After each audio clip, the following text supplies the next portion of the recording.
Can I tell you something? I messed up big time with a recent project. It wound up confusing and disappointing the very people I value most, my ideal clients, yoga teachers who care about their students. But it also taught me some especially valuable lessons. Here's how I screwed up, why it happened, and what it means for you.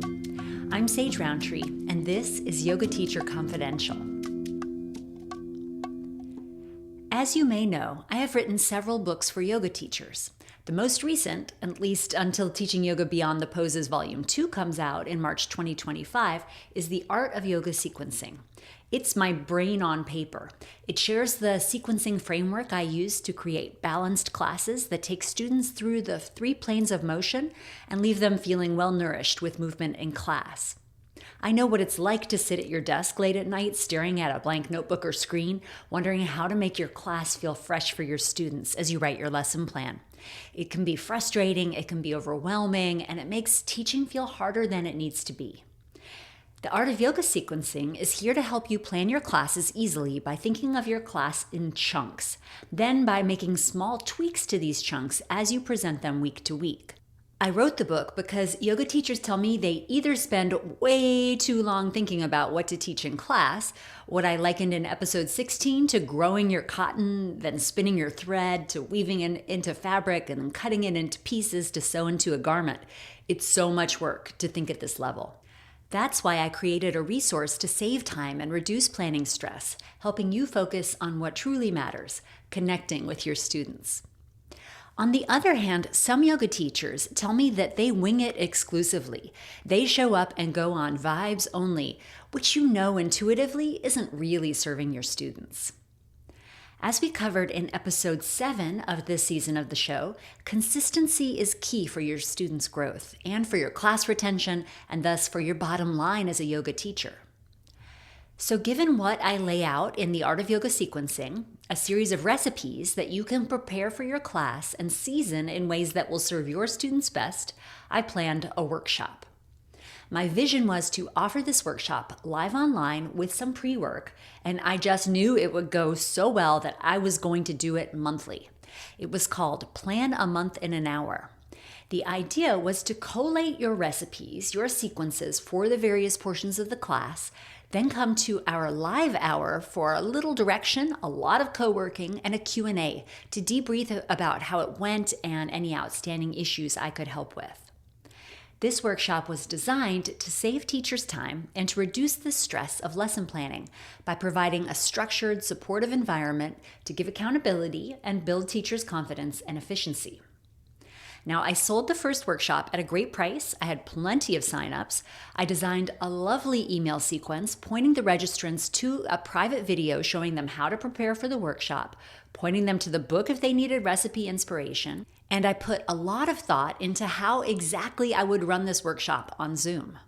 I landed on using my computer as the main host and logging in on my iPad as well, so I could go into a breakout room for chats while participants worked in the main room. In the breakout room, people could come and ask me questions without the sound of our discussion affecting the folks who were co-working in the main room. I was so excited and nervous, but remember, nerves mean you care. I care a lot. The day came, I set up my ring light, I logged in and welcomed everyone. I gave an overview of the sequencing framework. I told folks to get cracking on their lesson plans, and I sauntered virtually into the breakout room. While I was in there, I did notice someone was talking in the main room, but I figured it was a mute button issue, very common on Zoom, and I focused on the folks who came into the breakout room to ask me direct questions. People came into the breakout room and said, "I'm not quite sure what I'm supposed to be doing." I asked, "Did you get the emails with the pre-work?" "Yes," they said. I talked them through it and they began planning. By the end of the session, I thought that went pretty well. Boy, was I wrong, y'all. Now, the Yoga Sutras tell us avidya, wrong seeing, is the root cause of suffering. It's like the klesha or the uber klesha. All the other kleshas relate back to not seeing things as they are. And that's where I got in trouble, because there was some literal non-seeing in the Zoom room. People didn't know that they had pre-work to do in order for the live hour to make sense. And that's because the careful email sequence I'd designed, I had automated, and I had loaded, it landed in their junk folder. Their spam filter hid it from them, and they didn't see it. This took me a while to suss out because about a third or even about half of the participants had seen the pre-work, so they had more context for what was going on in the workshop, and as a consequence, they spoke up. It's thanks to one of the participants who wrote me the next day to express her frustration that I realized what had happened. She rightfully felt peeved that she'd taken time off work to attend the workshop, but had no idea what was going on. To her, it felt like there was no there, because she was missing a critical piece of information, what to bring to the workshop. Once I realized the scope of my error, I wrote all the participants and I invited them to a redo for free. I was really eager to make it right for everyone. I still do believe in the concept. I love co-working and focus sessions, and I think with the right level of context and preparation, you can easily plan a month in an hour. For the redo, I abandoned the email sequence that hadn't broken through to people and sent everyone emails directly so they could prepare. I dropped the idea of the breakout room and decided I would just stay in the main space. Almost everyone had followed me into the breakout room in the first session just to ask questions or to hear other people's questions answered anyway, so I was going to keep it simple. I was so excited to get my do-over and to make it right. The first Tuesday of the next month, I set up my ring light, I logged in, and I waited for participants to arrive. And I waited. About 5 minutes in, I started to worry that my tech was failing. Had I given folks the wrong link for the do-over Zoom meeting? About 10 minutes in, I began to accept that I was being stood up. No one was coming. And that's when the light bulb went off. I needed to go back to the drawing board and rework my offer. The message I got from people's initial enthusiasm, what led them to sign up for the first session, is that they wanted to get lesson plans. They were eager to walk away knowing just what they could teach for the full month. Plan a month in an hour? Yes, please. They just wanted it done for them. Not done with them and not done by them, done for them. And when they realized the workshop was a done with you experience, setting them up for a done by them future, they didn't come to that do-over session. I get it, and I don't think this is bad. I love to have work done for me. That's why meal kit subscription services sell so well. They reduce the amount of decisions and legwork that you need to do to get dinner on the table. It can be an efficiency and a blessing to have things done for you. And by seeing how they are done, you can start to learn the deep structures that inform why they are done that way, so that in time you can begin to do them on your own. I realized this is what my audience wants, this is what my audience needs. Support that reduces their workload, not adds to it. And that's what I have created. I have made a done-for-you group program that gives you a whole recipe box full of lesson plans keyed to the art of yoga sequencing. When you enroll, you get immediate access to all of them. And then each month, there's a featured recipe that I break down for you. It's done for you on steroids. I show you how to iterate this one lesson plan across 4 weeks so that you can sprinkle the right level of variety on top of the consistency that your students need to grow in their practice, and that your brain needs to really know the sequence, to teach it notes free if you like, and to build your confidence so you can energetically hold this space comfortably for both yourself and your students. One of my beta testers, my test kitchen chefs, has said they already feel more confident just knowing there's a lesson plan. You get that confidence because it's done for you. Then every month, there's a live call to break down the featured recipe and to help you figure out how best to serve it to your unique student population. And that way, I'm doing it with you. On the live call and in the comments on the lesson plan, I support you in deciding exactly how you will prepare and serve the menu. Maybe you're just going to choose some of the ingredients out of it. Maybe you're going to prepare it wholesale. It's totally up to you and what will help your students best. The program runs 6 months so that you have plenty of time to see the deep structures and to build your confidence in creating and then iterating your own lesson plans. We will get you to feeling comfortable planning a month in an hour, but we'll do it slowly so you can digest the concepts. In line with the cooking and recipe analogy, I've named the program after Julia Child's Mastering the Art of French Cooking. It's called Mastering the Art of Yoga Sequencing as we work through the book together.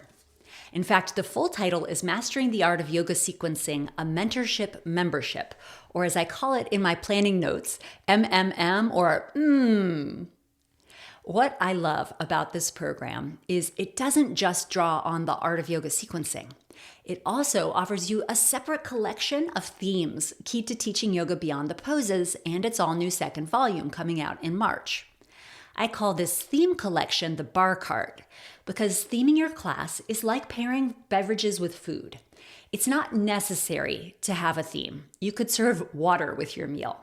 But serving the right drink to match the flavor profile of a dish really elevates it.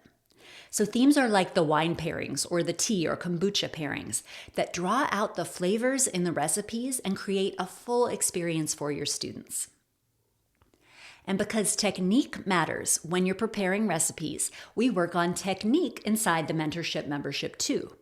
You may know I wrote a book. Honestly, it's my favorite of all my books. Books don't have feelings, so I can say that, called The Professional Yoga Teacher's Handbook. In that book, I walk teachers through every stage of their career. We cover techniques for choosing continuing education, techniques for landing a job, techniques for handling boundaries with students, techniques for teaching with clear cueing, techniques for leading workshops, techniques for handling your finances, techniques for creating your website. It's heavy on skills and advice. And in the mentorship membership, I give you a full range of exercises to refine your techniques across all levels of your career, soup to nuts, start to finish.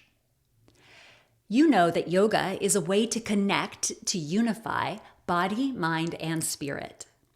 These books and the way we cover them inside the mentorship membership cover body, mind, and spirit too. The Art of Yoga Sequencing handles the body part, what shapes to suggest in your class. The Professional Yoga Teacher's Handbook speaks to your mind, helping you make smart decisions and present yourself well as a yoga teacher. And the themes in Teaching Yoga Beyond the Poses speak to your heart and spirit. Imagine stepping into your class every week with a plan you're confident in, a plan that feels fresh and exciting for you, yet consistent and supportive for your students. That's what Mastering the Art of Yoga Sequencing is designed to give you. I am really, really excited about this program, and I am grateful to all my students in Plan a Month in an Hour for leading me toward this vision. I'm currently fleshing everything out with my beta testers, my test kitchen chefs, and the full program will start in March. If you're interested, be sure to sign up for my newsletter to be the first to hear when enrollment opens. There will be a special bonus for waitlist people signing up. Look at sageroundtree.com/newsletter or check the show notes. Now let's talk about you. What could you take away from my mistake with Plan a Month in an Hour? It's that you should validate your ideas. Make sure there's actual demand for what you want to offer your students. And listen carefully to your students when they tell you what they want and need from your classes and your workshops.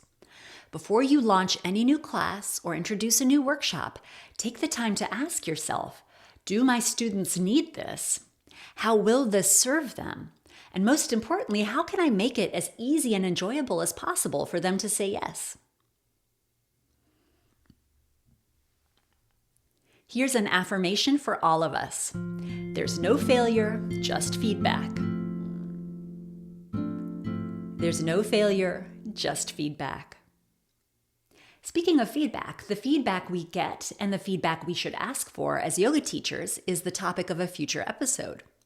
For now, that's the story of my Plan a Month in an Hour misstep and how it turned into something so much more powerful, so much more helpful, so much more of service to you, my students.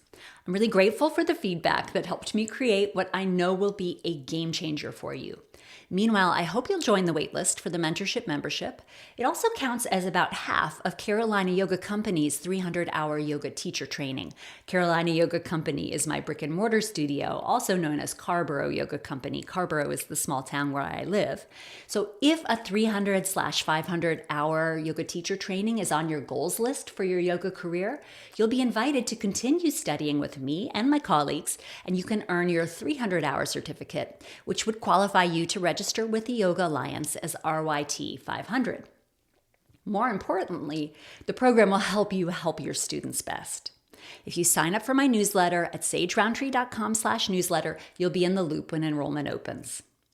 Thanks for listening to me describe my plan a month debacle. I'm really grateful for your attention, for your ears, and for your 5-star ratings and comments.